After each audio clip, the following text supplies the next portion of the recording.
Epstein files இந்த ரெண்டு வேர்டை கேட்ட உடனே ஏதோ ஹாலிவுட் மூவி த்ரில்லர் மாதிரி ஃபீல் வருது இல்லையா? பட் ஆனால் இது ரியல் லைஃப் த்ரில்லர்.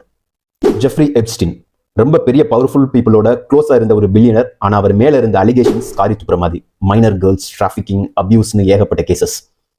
அந்த கேஸ் ஃபுல்லா க்ளோஸ் ஆகும் நினைச்சோம். ஆனால் இப்போ எப்ஸ்டீன் ஃபைல்ஸ்னு சொல்லி பிரசிடென்ட் ட்ரம்ப் அவர்கள் பழைய டாக்குமெண்ட்ஸ், கான்டாக்ட்ஸ், ஃபிளைட் ரெக்கார்ட்ஸ் எல்லாம் வெளியே விட்டுட்டு இருக்காரு.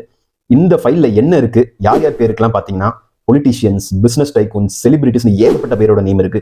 ஈவன் நம்ம India prime minister Narendra Modi name கூட இருக்கு. ஸோ இம்பார்ட்டன்ட் பாயிண்ட், பேர் இருக்கிறதுனால கில்ட்டின்னு கிடையாது. பட் இவ்வளோ நாள் சைலண்டா இருந்துட்டு இந்த எப்ஸ்டீன் ஃபைல், அதுவும் மில்லியன் கணக்கான பேஜஸ் உள்ள ஃபைலை இப்போ ட்ரம்ப் வந்து புஷ் பண்ணி ரிலீஸ் பண்றதுக்கு என்ன ரீசன்? ஏன்னா அவருக்கு இதுல நிறைய அரசியல் ஆதாயங்கள் இருக்கு. It goes more towards the democratic party. So அவருடைய ரிப்பப்ளிக் பார்ட்டி ரொம்ப சேஃப் அண்ட் அவருக்கு நல்ல இமேஜ் கிடைக்குன்றதுக்காக இப்போ பயங்கரமா புஷ் பண்ணி ரிலீஸ் பண்ணிட்டு இருக்காங்க. ஸோ இன்னும் ஃபுல் ஃபைல் ரிலீஸ் ஆகல, ஒரு பார்ஷியல் ஃபைல் தான் ரிலீஸ் ஆயிருக்கு. அதுலயே இவ்வளவு பெரிய நேம்ஸ், கான்டாக்ட்ஸ் கிடைச்சிருக்கு. இன்னும் என்னென்னலாம் அன்டிஸ்கவர் பண்ணுவாங்கன்னு தெரியல.